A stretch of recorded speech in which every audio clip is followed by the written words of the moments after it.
This is Dr. Wily, and I will destroy Mega Man while listening to ToonCast!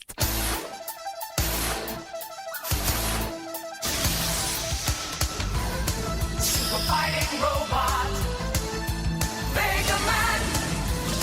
Super fighting robot, Mega Man. Super fighting robot, Mega Man.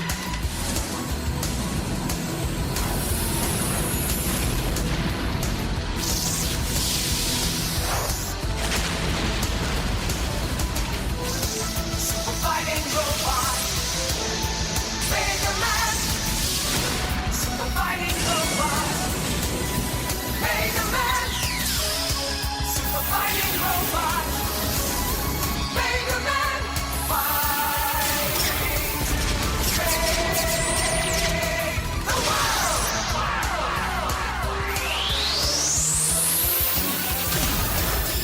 Hello and welcome to ToonCast Beyond. I am one of your hosts, TFGO and Mike, and joining me is Steve Megatron. Hello. Hello.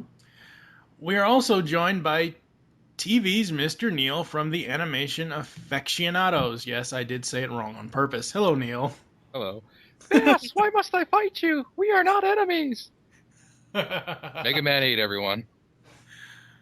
Thank God that was made after the cartoon series was over. Yeah, because we didn't need that giving them any ideas. No.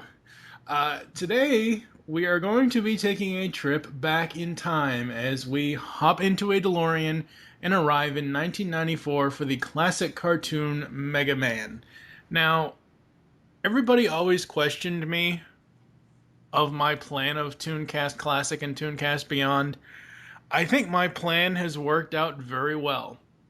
I had 100 solid episodes, not counting interviews, in ToonCast Classic.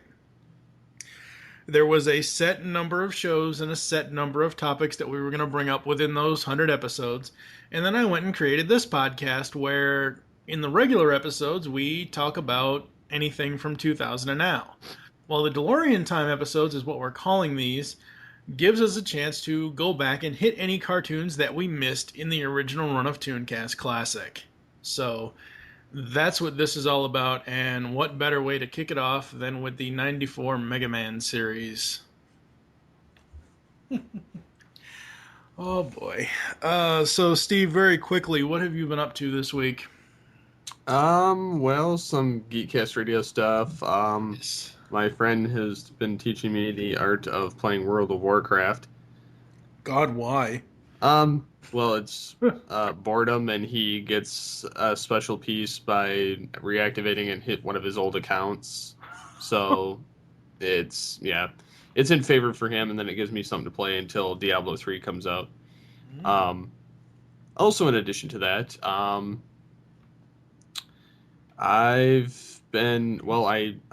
going to enter the Behind the Voice Actors contest. Awesome. And also, the first episode of the Tabletop Enthusiast will be out this coming Soon. Saturday. Yes, soon. Soon. Soon. Yes. And Neil, what have you been up to since we last brought you your doom?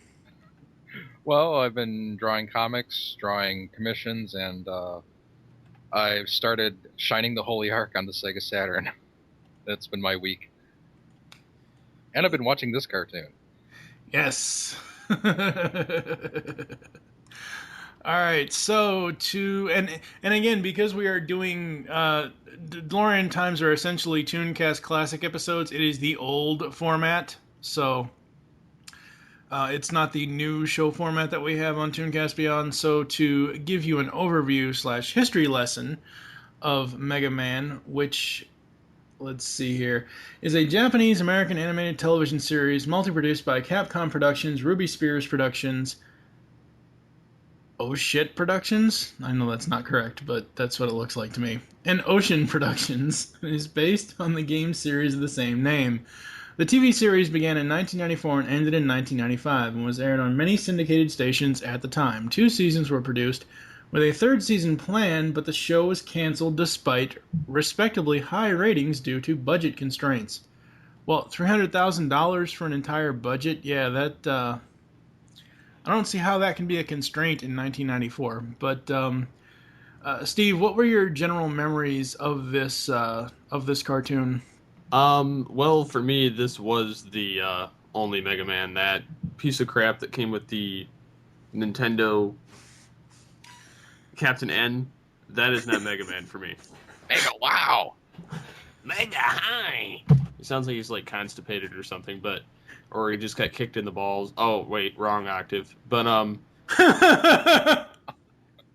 yeah, I mean, for one, I didn't realize that so many of my favorite Beast Wars voice actors were in this Yeah. at the time, so that is also a bonus for me. But I remember watching this show and just loving the crap out of it, just because they're robots. Yep. Yeah, no, it is very, very awesome. What about you, Neil? What do you remember watching this show in the early 90s or even now?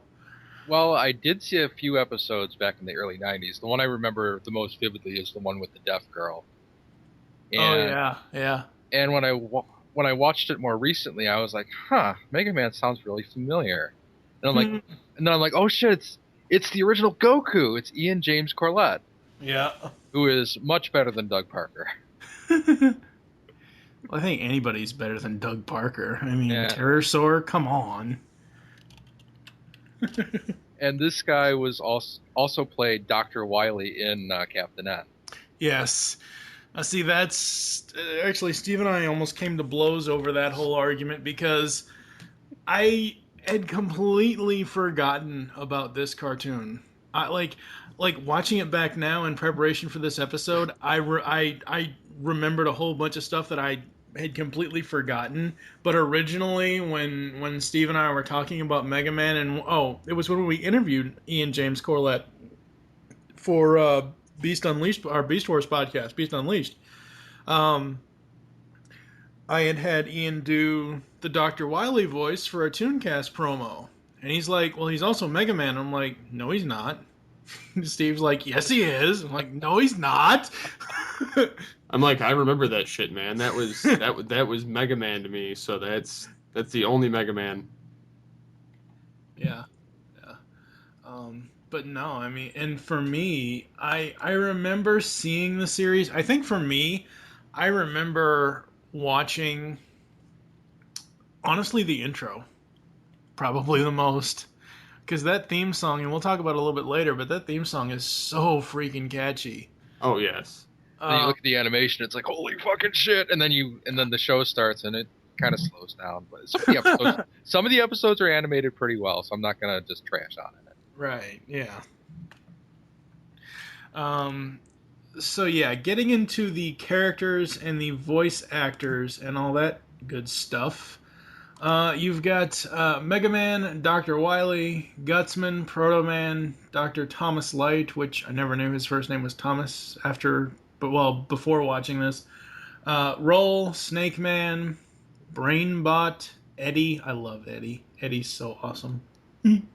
Cutman, Vile.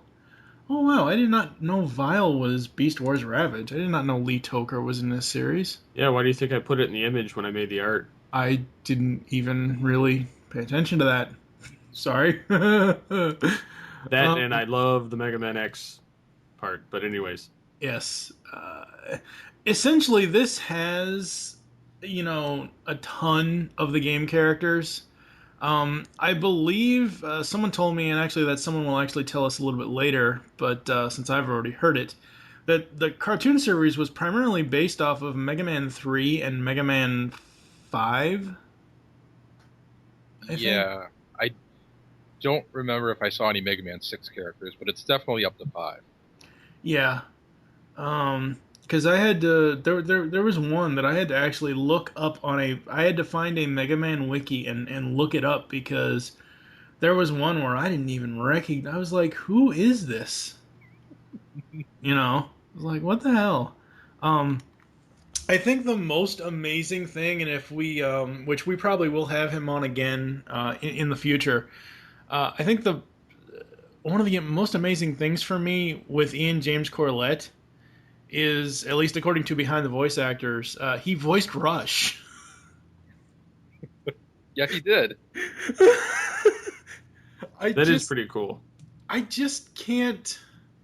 Between Beast Wars Cheetor, Mega Man, and Mr. Test from Johnny Test, I just can't see how Ian changed his voice enough to be Rush. I don't know. I'll have to add.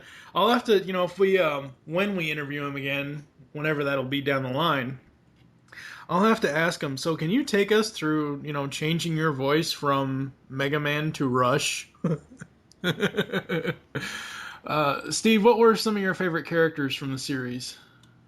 Well, of course, I loved Mega Man. Rush was the nice comedy relief. I loved Scott McNeil's portrayal of Dr. Wily. Mm-hmm. Nothing against Ian's on the Captain N, because Right. that one's all right. But for me, I like the zaniness that McNeil brought to it, and also he played Proto Man, which is the other favorite of mine from this show. Yes. Gutsman is another one that I liked just because he was in all of them as well. Didn't realize that was Gary Chalk. Gutsman is essentially a dumb Optimus Primal. Yeah. Yeah, you could. I guess you could equate that. Well, I mean, because like I can hear inflections in Gary's voice from watching all the Beast Wars and Beast Machines episodes.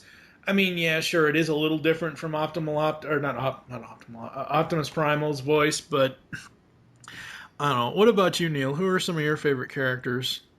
Well, I like the robot bosses that are from Mega Man 1, because I noticed they're all designed the best. For some reason, the Mega Man 2 and Mega Man 3 and beyond and bosses are kind of not designed nearly as well. But I love the designs for Iceman and Fireman and Gutsman and all those guys. Yeah. And I love Bomb Man because there seems to be a running gag where he goes to throw a bomb and Mega Man does something where it knocks the bomb out of his hand and then it just blows up in his face. And oh god. He's essentially pitching and Mega Man is hitting it back at him. Yeah. I was going to say catching, but that wouldn't make any sense since Mega Man just flung it right back at him. Yeah. Who else, Neil, did you like? Well, I thought Roll was pretty cool. I love that they made her, because it's the 90s, they made her kind of a more pro-feminist character. But then, see, in the first episode, she and Mega Man are getting into this fight about whether, a girl can kick as much butt as a guy. And then, like, 10 seconds later, she's like, I made myself a vacuum cleaner arm.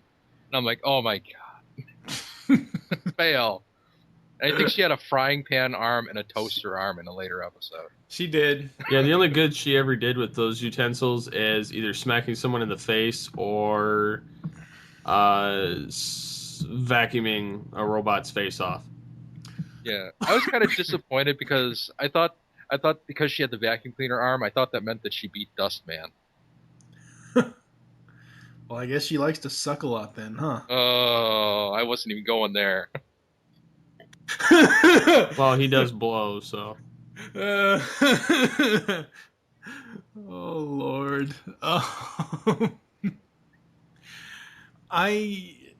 For me, I loved Cutman Gutsman.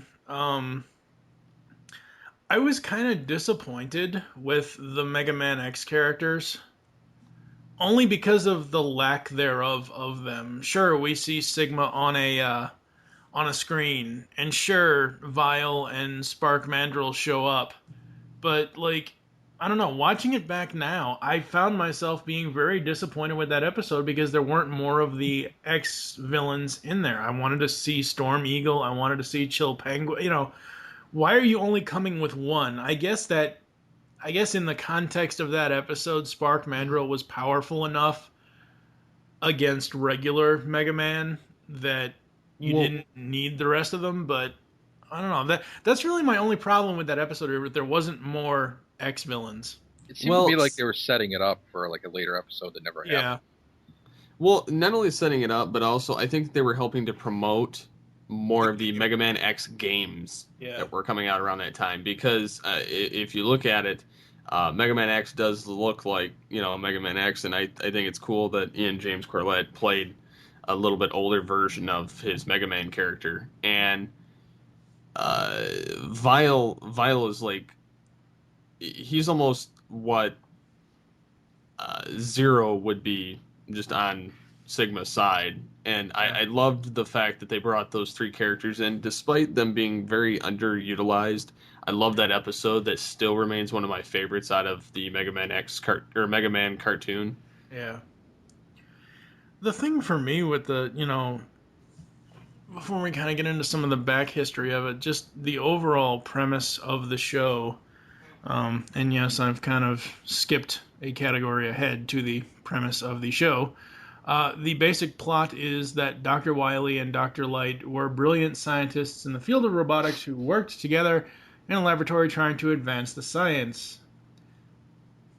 Boy, I wonder if Neil has any problems with their science stuff. I just kind of toned it out. One day they finished an extremely advanced prototype, but shortly after being activated, it started destroying the laboratory. Dr. Light immediately believed that the prototype's guidance system which Dr. Wily had personally programmed, was the source of the problem, and concluded that they would have to start over again. Angered, Dr. Wily attempted to steal the plans later that night, but Dr. Light catches him, blah, blah, blah, blah. After, the first episode, it's essentially Dr. Wily is the villain of the week. Yeah.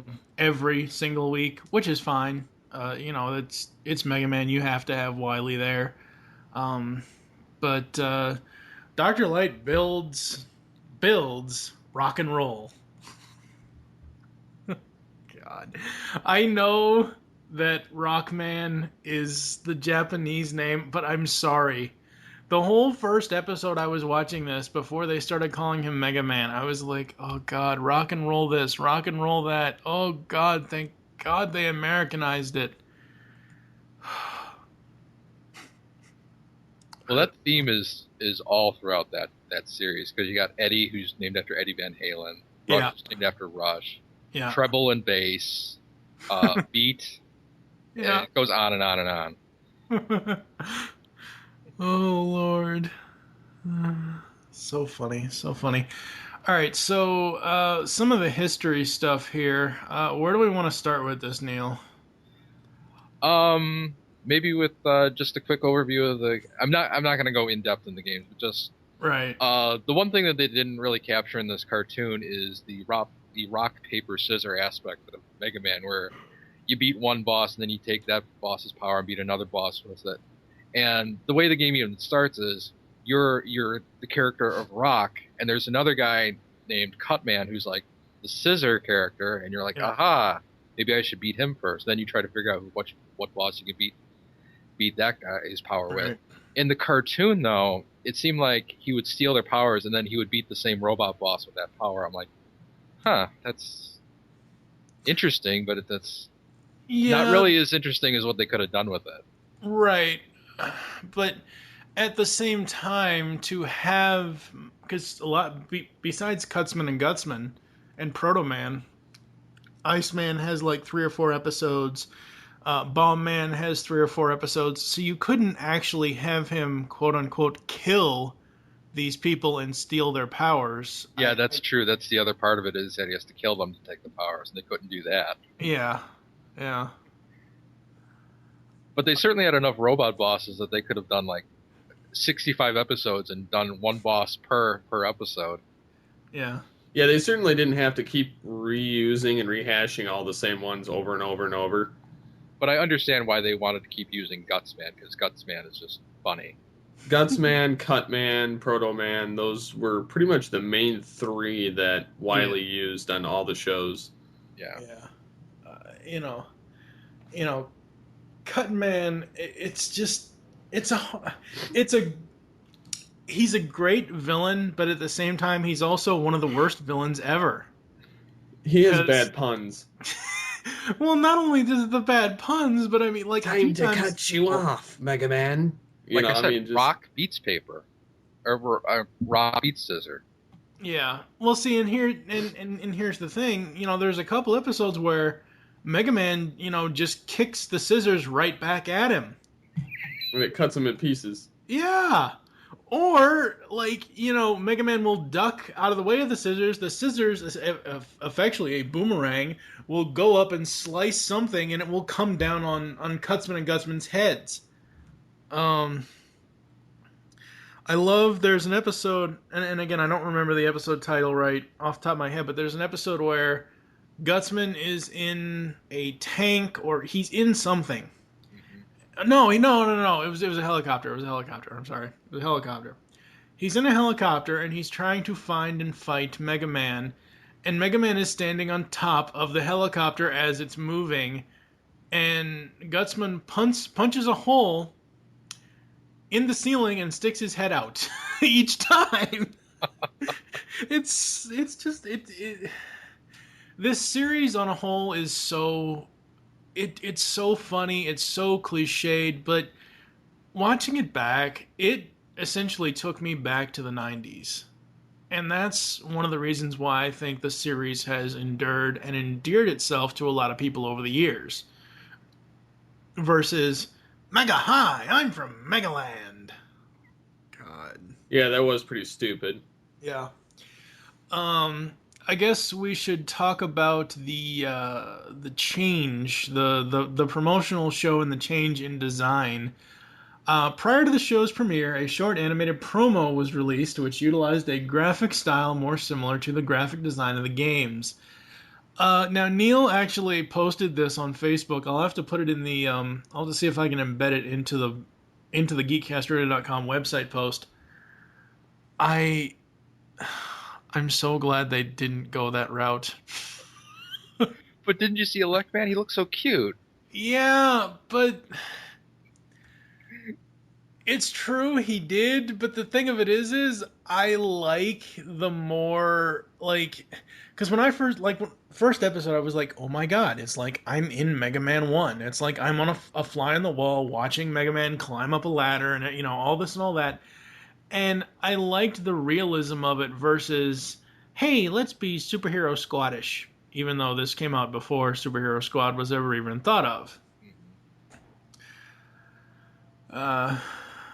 The design also changed as Mega Man and Proto Man became taller and more muscular. Often Proto Man and Mega Man would use their fists or wrestle instead of using their in-game abilities. I don't mind this. And we really need to talk about the character of Proto Man, because if we don't, certain people will probably hunt us down. My buddy, the goddamn Proto Man, actually, he loves Proto Man, and there was a huge difference between the Proto Man of the games and the Proto Man in this, where in this he turned into a villain. I just don't understand it. Okay, sure, I can kind of understand that in the first episode, Wily essentially stole him and turned him evil, but other than that, I don't know. I mean, they never actually said once Wily's program, they never actually pulled a G1 Megatron line where it's like, once Megatron programs something, it can't be changed back, I don't know. I think it seems to me that they wanted there to be an evil version of Mega Man, and that's what they gave him. Because there was a spot in the pilot where he took Gutsman's powers, and I was like, aha, that's what they're doing. Now, wasn't, because other changes were that, obviously Mega Man and Roll were changed from children to teenagers, and Eddie was changed from red to green. In the Mega Man games I played, Eddie was green. I don't know, I might be remembering it wrong. I don't know. In the games, Mega Man gains a Robot Master's ability, which we kind of already talked about after destroying the Robot Master, but in the series, Mega Man just has to touch the Robot Master. I love that sequence, though. When he touches their head or their wrist, I love that sequence. That is so freaking awesome to me. Because it's almost like you're in the game. Yeah, they had a couple moments like that throughout the series. Yeah. Kind of getting... I can't believe that the wiki compares Rush to Scooby. Oh my god. Kind of getting back to the premise of the show. I know we're kind of going backwards here, but I wanted to talk about if you guys had any favorite episodes. Steve, I know you said the Mega Man X was one of your favorites. Do you have any others? Well, I mean, they're all pretty much good episodes. I don't really have any other favorites. I mean, they're all great. I like them all. I could sit there and watch them. Mega Man X, I would have to say, is my number one, but beyond that, I don't really have a set number of favorites below that. They're all I like all of them. What about you, Neil? Probably the first episode, because it was definitely the most anime-like, and it had all the robot bosses from the first game, and I like that they went back to the one storyline from the game that was Dr. Light had built all six of the original robot bosses, and along comes Dr. Wily and turns them all evil. But what was funny about that is that he has a reprogramming gun. He hits the robot bosses with them. Mega Man Roller right there, he says, okay, he tells his new robot, slaves to grab Mega Man and Roll, take them back to his lab so he can reprogram them. I'm like, wait a minute. But even so, I like that was in there just because that is a connection from the game, and it's a lot more faithful than say the Super Mario Super Show, which was just we will get to that eventually. I'm sticking two shows together and just doing random stuff with it. Yeah, we'll get to that eventually. For me, I liked the Mega Man X episode, even though my main problem was there wasn't enough of the X villains in it. I liked the one where Rush actually used his doggy brain and took pictures of something. It was one of Wily's inventions, so he took pictures so Dr. Light could, in effect, make an antidote machine or a counter-offensive machine. But even though I love Rush, he's an awesome dog. Problem I have with him is, I know that this is essentially a weekly series that, is also villain of the week type of deal, and it's not really, in the days of, oh my god, we have to have a strict continuity. But one episode they'll make Rush comedic, and then the next episode they'll give him something to do like that, actually take, have the thought to take pictures of something. The very next episode they turn him back into a comedian. That's a lot of shows that do that, though. I know. But it just depends on the writing, and I agree, that's kind of stupid, but whatever. And I thought that the episode with the deaf girl, I thought that was very unique and interesting. As far as people hearing this, oh god, the hypnotic. The subliminal. I was looking for subliminal message thing. Yeah, the hypnotic music thing. The only problem I have with that is both the rock star and the actual villain have the blade sticking out of his back. So how does Mega Man not know that those are the three, that the rock group is actually the three? He's like, maybe they aren't the villains after all. But yet there's 4 rotor blades sticking out of the back of one of them. I know it's a nitpick. I know it is, but overall, I absolutely love the series. Getting into the music is very interesting. The cues for this show were reused from one of the Ocean Productions dubs of Dragon Ball Z. It was the dub that was produced by Ocean Group themselves without the aid of Funimation Entertainment to serve as equivalent to Funimation's version. It aired in Canada and the United Kingdom and the Republic of Ireland. The Ocean Group may have placed the background music tracks from Mega Man into their archive and retrieved them when they began dubbing the show. Some of the music cues were also reused for the Monster Rancher dub, also produced by Ocean. I love the music in this show. I thought it was great. The music that they use for when Mega Man takes a power, or using the main theme for when he comes in and saves the day. I thought the music was so well done in this. What about you, Neil? I like the music. But the thing is, the games also have really good music, and I was kind of looking for that, and they didn't use it. But then again, there's also that thing about how Mega Man has a couple tracks that are questionable as far as who owns the rights, because they're clearly bits taken from like a Journey songs and other stuff in the original Mega Man. So, Oh wow! Yeah, I think it's Elect Man stage. It sounds it's some Journey song, Faithfully. Oh Lord, that's kind of funny. Steve, thoughts on the music of the series? I mean, I love the fact that they carry over some of the music that's used in the theme song. Mm-hmm. I think that they hit pretty well all of the music throughout the episodes at the right points, and do their best, at least musically, to replicate what they created with the video games. Like Neil said, it's just they're both great, so it's kind of hard to judge them as any kind of poor quality, because they just do such a good job with it. Well, I mean, there are some shows where the music that's chosen just doesn't work. This is not one of those times. Moving on over into the Legacy segment, the entire series was released on 2 DVD sets by ADV Films in 2003. Sadly, both sets are now out of print, and in 2009, ADV Films re-released the first half of the series, but because ADV Films is defunct, distribution of any remaining copies left are now being handled by Section 23. Oh, I wonder if Sims runs that. Or Simmons, or whatever the hell that stupid agent's name was. Anyway. It was a bad Revenge of the Fallen joke. Yeah. That's why nobody acknowledged you. Yes, I know.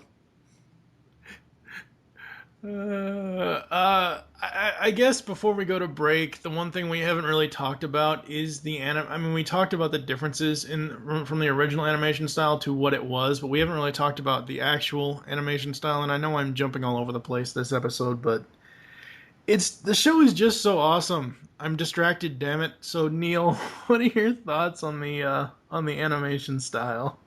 I'd say about half the episodes are animated really well. And then some of it kind of goes downhill, especially in the second season. I noticed a lot of really choppy animation, and that's probably why they didn't go for a third season, because it would have been like Captain N Season 3. Well, it's like G.I. Joe. Yeah, exactly. So, yeah, the first episode was, oh my god, it was great, and then started sliding, but I'm not going to say that it absolutely went downhill from the first episode to number 27, because it picked back up and went back down again. So it was up and down the whole way. Yeah. Yeah. So Steve, the one with I'm sorry. No, go ahead. The one with the robot spider was probably the worst that I saw. Well, then that episode in itself should just be forgotten. That was a dumb plot line. Steve, any thoughts on the animation style? No, I think Neil pretty much hit it on its head. Well, and it's not really a complaint, but I think some people, and this is just how I associate it, some people might agree with me, some people might not agree with me. I haven't seen the intro to this show in a long time, and when I went and watched it back, as soon as I saw the image of Roll praying, I was like, oh my god, is this going to be anime? Yeah, that's a very anime pose. Yes, it is. I'm praying for you, Mega Man! So, yeah. I think we're going to go to a commercial break, and we will come back and close out the show with our final thoughts overall. Mega! Right back! Messages! Like animation? Come listen to Animation Aficionados. And if you disagree with us, you could be a guest on a future show. Available on iTunes, the Zune Market, and animationaficionados.com. Pixels in the Animation is the next cartoon review podcast series in the GeekCast Radio Network's long history of review series. We've had Transformers, He-Man, and Mask as far as the cartoon review podcasts we have done. Now we bring in TV's Mr. Neil as he and TFG and Mike break down 9 video game cartoon series. Steve Megatron will join us for the Mega Man and Sonic episodes. We will be reviewing and analyzing every episode of the Mario, Zelda, Captain N, Mega Man, Donkey Kong, and Sonic cartoons. You can expect us to go in-depth and also talk about the game franchises that spawned these cartoons.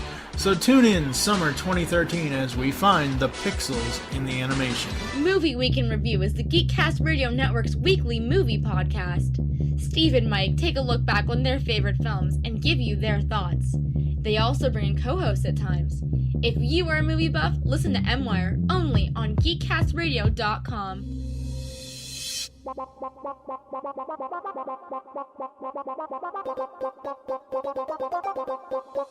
You can now hear the GeekCast Radio Network while on the go with Stitcher Smart Radio. Stitcher is a free-use and talk mobile app available for your smartphone. And when you download Stitcher to hear GeekCast Radio, you'll have a chance to win money. Downloading is quick and easy. Just find Stitcher in the App Store. During registration, hit the promo code box and enter GeekCast Radio, all one word, to get automatically entered to win $100. The latest episodes of the shows will be waiting for you in your favorites. You'll get access to lots of other amazing shows too. Always available to you on demand, no syncing. It's Stitcher Smart Radio. Don't forget to enter promo code GeekCast Radio when you register.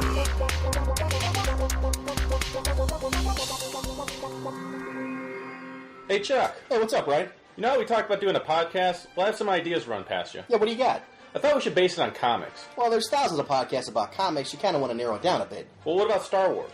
Still, there's a ton of those out there. What else you got? We could always do G.I. Joe comics. There's still a ton of those out there. What about the 80s franchises? There's already a few of those as well. Then let's forget about comics. Let's focus on toys and action figures. Dude, then we're back to thousands of podcasts. Well, is anyone covering all those things I mentioned in one podcast? No one would be crazy enough to do that. Then that's what we'll do. You serious? Yep. Come and listen to Star Joe's podcast. You can find us at starjoes.com or find us on iTunes. Yeah, we cover comics, TV shows, and movies based on Star Wars, G.I. Joe, and all your 80s favorite franchises. And don't forget about the toys. How could we forget about the toys? We also do toy reviews to help you decide what to add to your collection. So come listen to Star Joe's, where we hold nothing back, provide quality entertainment, and remember, the Force will be with you. Because knowing us is half the battle. Yo, Joe! Hey, ToonCast Beyond, this is the goddamn Proto-Man calling in to say my thoughts on the 90s Mega Man cartoon, also known as the Ruby Spears Mega Man cartoon. This cartoon was a package that Capcom threw at Ruby Spears when they were doing their trifecta of cartooning. We had Darkstalkers, we had Street Fighter, and we had Mega Man. Unfortunately, Mega Man, while it did get the highest budget of the three, it got also probably the most misguided source material. The writers of the show were actually given a copy of Mega Man 5 and Mega Man 3 to use as source material when basing around the story. Unfortunately, Mega Man 5 is one of those games that if you don't beat it, you get a kind of jaded story behind it, that being Proto-Man a villain. And Mega Man 3, Kenji Inafune, the creator of Mega Man himself, said was the most incomplete Mega Man game ever created in terms of story. So those two things planted into the hands of the Ruby Spears writing crew, and we had ourselves quite the, I don't want to say disaster, but interesting Mega Man series. Don't get me wrong, animation was probably great for its time. The intro, kind of catchy, and hey, Scott McNeil as Proto-Man, I really dug it. But at the same time, a lot of stuff was just very weird about the series. It was a typical wannabe superhero cartoon at the time when heavy hitters like X-Men and Batman the Animated Series were out. But great all-star cast. It was the beginning of the Ocean Crew, which was David Kay and Scott McNeil and Ian Corlett, and just a whole slew of amazing voice actors in their early days before they hit it big with other stuff. But I don't know what more I could say, because I know the ToonCast crew are going to handle it a lot better than me, but sometimes I'm speechless when I watch that series. I remember years ago, I got Scott McNeil to sign my DVD box set of it, specifically Volume 2 with Proto-Man on the cover. And he was shocked that I was one of that was the thing that I chose to get him to sign, because of all the stuff that he's done from Gundam and Dragon Ball and everything that other people were in line to get signed. Here I was with something that he kind of regarded as one of his first jobs and one of his least popular jobs. But ultimately, in the end, it does have its place in the Mega Man world, because there hasn't really been too many successful Mega Man media outlets outside of the EXE series and later on Star Force, also known as Ryusei no Rockman. But, I mean, it's either this series or Captain N. So you don't really have much else to choose from that. And the Captain N Mega Man, well, Mega High. Mega Man! Well, thank you for that, Proto Man. That is very interesting that Scott McNeil kind of looked at you funny when you had him sign your Mega Man DVD. Yeah, outside of all the cartoons he listed, I think this is the only one I ever watched back then. Yeah, that Street Fighter and Darkstalkers cartoons were not very good. Oh boy. Steve, final thoughts on Mega Man? Overall, I'd say that if your first impression of it was on Captain N, you're in for much, much more to look forward to. I would say that even if you don't care for the original Mega Man games and are a fan of Mega Man X, more so like I am, as far as the game is concerned, the Mega Man cartoon itself is a great show. It has great voice acting. Yes, there are some blunders in animation, but hey, what show doesn't? But yeah, I'd definitely give it top honors in something to watch. Yeah.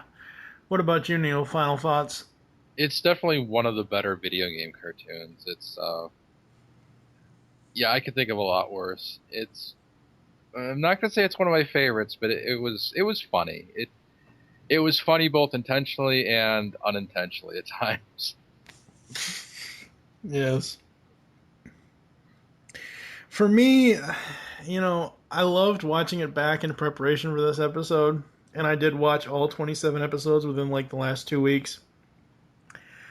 At first, I'd say the first 5 episodes, I wanted to just throw Roll off of a cliff. She was just super, super annoying. She wanted to throw Roll into a rock.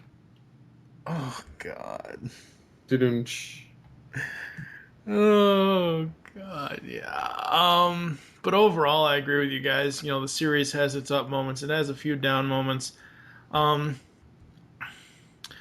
don't, outside of feeling that, he was cheated from, saying that his only contribution to Proto Man was wrong and incorrect, I don't really understand why Dr. Wily went mad and wanted to, be the mustache-twirling world dominator. I just don't get it. Because every plan he has is the dumbest. I swear to God, if this was, if Dr. Wily was a robot, he would be G1 Megatron. Every plan he has fails. I don't know. I just don't know. Overall, I loved watching the series back, and it was very, very awesome. So, Neil, what do you guys got coming up on Animation Aficionados? Well, we what did we just record? Well, we just put up released Batman Beyond. Yeah, we just released Batman Beyond. Yeah, we released a bunch of shows, or we recorded a bunch of shows, and I'm just kind of blanking on it because it was just kind of slapdash by the seat of pants. But yeah, we're gonna have a couple cool shows coming up with Bob Mackey from OneUp.com and Blade Kitten's Space Captain Steve, and Hal Hefner from Heavy Metal Magazine is going to be on the show. So awesome. don't you dare miss it. Awesome. All right, so thank you for joining us here on ToonCast Beyond. There are so ways to get in contact with us or leave feedback for the show. Visit the website, geekcastradio.com. You can comment on every single post we have. You can also go over to the right-hand side of any of the pages where it says Send Voicemail Now. And that is a new feature that we have there, so you can immediately send a voicemail to us. You can record it right there on the site. Very awesome. Steve found that to set that up for that. You can leave the show's feedback in iTunes, which we have iTunes feedback. On the American side, we're a few months late on this, but on my birthday, actually, February 9th, 2012, someone named A-Lister left us a 5-star review entitled Batman. Keep up the good work. I want to thank the team for making the days at work go real quick. Your show makes me laugh. Also, I have learned a lot of new things, even from shows I grew up with. P.S. Anything Batman is a must-hear. And then someone who is a friend of our show and will be on a number of our podcasts here at Geekcast Radio Network and was just on a Wrestling Aficionados episode. Over on the Canadian side, Jonathan Totterin, and yes, I did get his name right, JT from Saskaspoon, left us a iTunes review on January 19th, 5-star, The Awesome. Love the show. I've been listening to it for a couple of years now for the Geekcast Radio Network programs. It's up there on my list. It's a worthy successor to the original ToonCast, and I'm not just saying that because I've worked with Mike and the crew before. If you A, love cartoons, B, have yet to grow up, and C, you ran around with a cardboard sword shouting by the power of Grayskull as a kid, you will love this show. It is awesome. JT from Saskatoon, who did not know that Bret Hart, one of his favorite wrestlers, won the title in Saskatoon. Poor JT. So thank you to A-Lister and JT for the awesome iTunes reviews. Keep them coming, folks. You can follow us on Twitter. The show name there is ToonCast Beyond. Mine is TFU and Mike. Neil, what is your Twitter if you use it? Neil Sama. Steve, what is yours? SCP-21. You can also follow Animation Aficionados over there. I think Ben runs that, doesn't he? Is that you that runs it? On Facebook or no, Twitter. Twitter. Yeah, it's A Aficionados. Ben pretty much runs it. I post on there occasionally. Yeah. You can become a fan of us on Facebook. Go to facebook.com/Geekcast or Radio Network and facebook.com/Animation Aficionados. Call the voicemail line. Tell us the show you're leaving a message for and your name. 502-526-5821. Or if you want an easier way, just go to the website and you can record your voicemail immediately. We hope you enjoyed this trip back in time here on ToonCast Beyond and wish you'll join us next time when we will once again jump into the DeLorean for more DeLorean time with Reboot, which also will launch a brand new podcast here at Geekcast Radio Network, Rebooting Mainframe with Tara and Steve. For now, I am TFU and Mike with TV Mr. Neil, Steve Megatron Phillips. Thank you for listening. Until next time.